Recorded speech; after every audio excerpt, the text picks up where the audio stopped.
যুদ্ধবিধ্বস্ত ইউক্ৰেইনৰ দৃশ্য নম্বৰ 1 সামৰিক ঘাটিত ৰাছিয়াৰ আক্ৰমণ।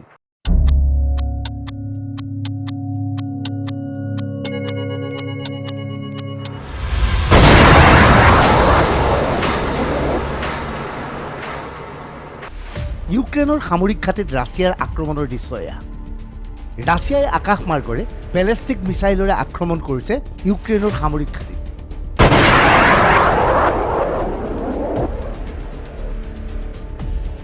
যুদ্ধবিধ্বস্ত ইউক্ৰেইনৰ দৃশ্য নম্বৰ 2 পথত পৰি আছে ইউক্ৰেইনৰ সেনাবাহিনীৰ বাহন।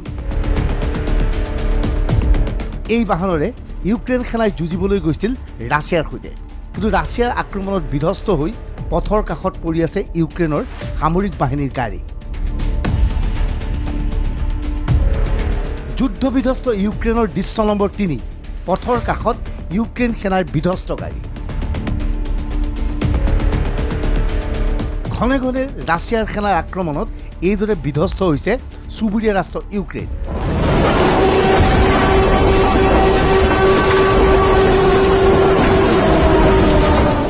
যুদ্ধবিধ্বস্ত ইউক্ৰেইনৰ দৃশ্য নম্বৰ 4 ইউক্ৰেইন সেনাৰ ওপৰত ৰাছিয়াৰ গোলাবৰ্ষণ।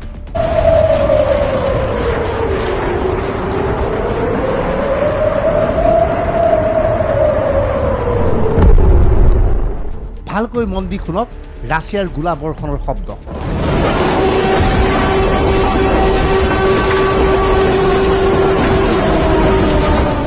এইদৰে ৰাছিয়াৰ সামৰিক বাহিনী জঁপিয়াই পৰিছে ইউক্ৰেইনৰ সামৰিক বাহিনীৰ ওপৰত। যুদ্ধবিধ্বস্ত ইউক্ৰেইনৰ দৃশ্য নম্বৰ 5 ইউক্ৰেইনৰ পৰা নাগৰিকৰ পলায়ন। এইদৰে ইউক্ৰেইনৰ ৰাজধানীৰ ৰাজপথত সাংঘাতিক ট্ৰেফিক জামৰ সৃষ্টি হৈছে। এই যানজঁট এইবাবেই যে ইউক্ৰেইনৰ পৰা নাগৰিক পলাবলৈ চেষ্টা চলাইছে। ৰাছিয়াই ঘনে ঘনে ইউক্ৰেইনৰ ৰাজধানীত আক্ৰমণ কৰাৰ পিছত ৰাজধানী এৰি পলায়ন কৰিবলৈ চেষ্টা চলাইছে ইউক্ৰেইনৰ এই নাগৰিকসকলে। আচলতে যুদ্ধ আৰম্ভ হোৱাৰ পিছত ইউক্ৰেইনৰ পৰিস্থিতি এতিয়া মুঠেই সুখৰ নহয়। ইউক্ৰেইনৰ পিছত নামি পৰিছে ভ্লাদিমিৰ পুটিন, আৰু পুটিনৰ পিছত নামি পৰিছে সমগ্ৰ বিশ্ব। পুটিনে একপক্ষীয়ভাৱে ইউক্ৰেইনৰ বিৰুদ্ধে যুদ্ধ ঘোষণা কৰাৰ লগে লগে সমগ্ৰ বিশ্ব গৰজি উঠিছে ৰাছিয়াৰ বিৰুদ্ধে। কিন্তু ৰাছিয়া বেপৰোৱা। পুটিনে কোনো ভূক্ষেপ কৰা নাই, পূৰ্ণদমে চলাই গৈছে ইউক্ৰেইনৰ বিৰুদ্ধে অভিযান।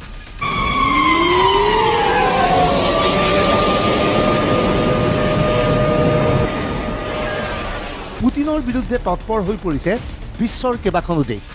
America, Britain, Canada, Japan, Australia আৰু জাৰ্মানীয়ে প্ৰতিবন্ধকতা ঘোষণা কৰিছে। আমেৰিকাৰ পিছত ব্ৰিটেইনৰ ঘোষণা, আমি ইউক্ৰেইনৰ লগত আছো। এই সকলোবোৰ জানিও যুদ্ধত ধ্যান দিছে কেৱল ভ্লাদিমিৰ পুটিনে। পুটিনে জানে প্ৰতিবন্ধকতা অনাৰ ফলত হয়তো ৰাছিয়া যথেষ্ট সমস্যাৰ সন্মুখীন হ'ব, কিন্তু ভৱিষ্যতৰ কথা চিন্তা কৰা নাই। ৰাছিয়াৰ পৰা সামৰিক বাহিনীক বাৰে বাৰে নিৰ্দেশ দিয়া হৈছে আক্ৰমণ কৰা ইউক্ৰেইনৰ ওপৰত।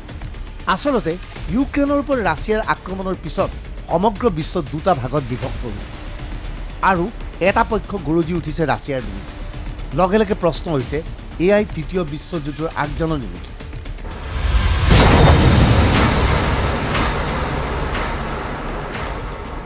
ইউক্ৰেইনৰ ওপৰত ৰাছিয়াৰ আক্ৰমণ তৃতীয় বিশ্বযুদ্ধৰ ট্ৰেইলাৰ নেকি? আমেৰিকাই নাটো বাহিনীৰ সহযোগত ৰাছিয়াৰ ওপৰত আক্ৰমণ চলাবলৈ সাজু কৰি ৰখা হৈছে নাটো বাহিনীৰ 100খনকৈ যুঁজাৰু বিমান। প্ৰত্যুত্তৰ দিবলৈ সাজু পুটিনৰ সামৰিক বাহিনী।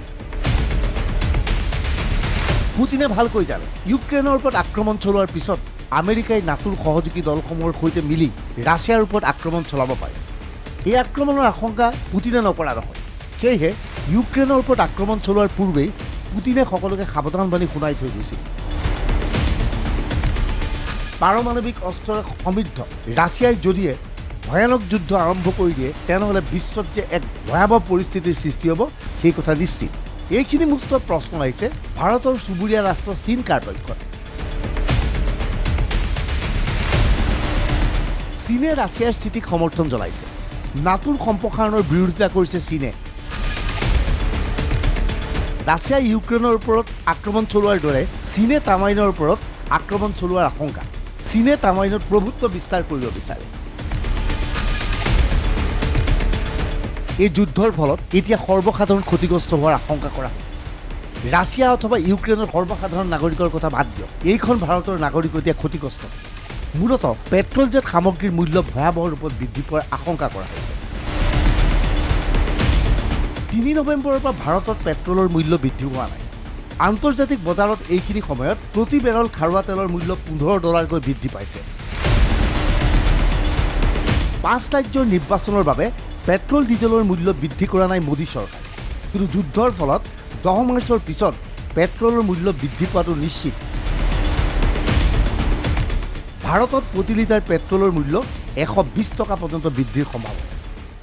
देखिए, जो रूसी अभियान उन्होंने शुरू किया पुतिन जी ने कि उन्होंने अपने फोर्सेस जो हैं ये जो दोनों प्रोविंसेस हैं उसके अंदर भेजे हैं और उन्होंने रशियन की तरफ से एक वार्निंग दे दी यूक्रेन फोर्सेस को जो इन 2 प्रोविंसेस में हैं जिनको उन्होंने रिकॉग्नाइज किया एज इंडिपेंडेंट स्टेट्स कि वो वहाँ से चले जाएं, हथियार डाल दें, नहीं तो उनके खिलाफ भी कार्रवाई होगी।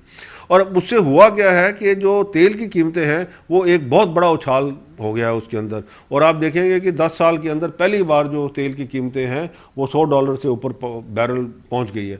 अब ये जो है समझने वाली बात है कि रशियन तेल जो है तकरीबन 51% का तेल तो यूरोपियन यूनियन कंज्यूम करता है और 20% के करीब उसमें साउथ एशियन कंट्रीज करती हैं। और इसकी तेल की कीमत इतनी बढ़ने से जो खाड़ी का तेल है उसकी भी कीमत बढ़ जाएगी, तो इकॉनमी जो है इन सारे मुल्कों की उसके अंदर असर पड़ेगा और एशियन कंट्रीज़ के ऊपर भी असर पड़ेगा और यूरोपियन के ऊपर भी। तो इसीलिए ये जो युद्ध है ये किसी के हक में नहीं है और स्पेशली यह साउथ एशियन और यूरोपियन यूनियन के इकॉनमी के देखते हुए इसको इमीडिएटली लोगों को इसके अंदर अपना डिप्लोमेटिक ऑफेंसिव करना चाहिए और उसको बंद कराने की कोशिश करनी चाहिए। এতিয়া প্ৰশ্ন হৈছে ইউক্ৰেইন আৰু ৰাছিয়াৰ যুদ্ধৰ ফলত ভাৰতত পেট্ৰলৰ মূল্য বৃদ্ধি পাব কেনেকৈ? আচলতে ৰাছিয়াই ইউৰোপৰ বহুকেইখন দেশৰ লগতে ভাৰতকো খাৰুৱা তেল যোগান ধৰে। যদিহে এই খাৰুৱা তেল যোগান বন্ধ হৈ যায় লগে লগে ইউৰোপীয়ান দেশৰ লগতে ভাৰততো পেট্ৰল ডিজেলৰ মূল্য বৃদ্ধি পোৱাটো নিশ্চিত। ভাৰতে বিভিন্ন সময়ত ৰাছিয়াৰ পৰা তেল ক্ৰয় কৰে। 2021ত ৰাছিয়াৰ পৰা ভাৰতে 43,400 বেৰল খাৰুৱা তেল ক্ৰয় কৰিছিল। যুদ্ধৰ ফলত ৰাছিয়াই তেল সৰবৰাহ বন্ধ কৰাৰ আশংকা। লগে লগে ইউৰোপৰ লগতে ভাৰততো পেট্ৰল ডিজেলৰ মূল্য বৃদ্ধি পাব। 10 মাৰ্চত নিৰ্বাচনী ফলাফল ওলাব। ইয়াৰ পিছত সদ্যহতে কোনো নিৰ্বাচন নাই। গতিকে অনিচ্ছা সত্ত্বেও মোদী চৰকাৰে পেট্ৰল ডিজেলৰ মূল্যটো বৃদ্ধি কৰিব সেয়া নিশ্চিত। Bureau' report DY365।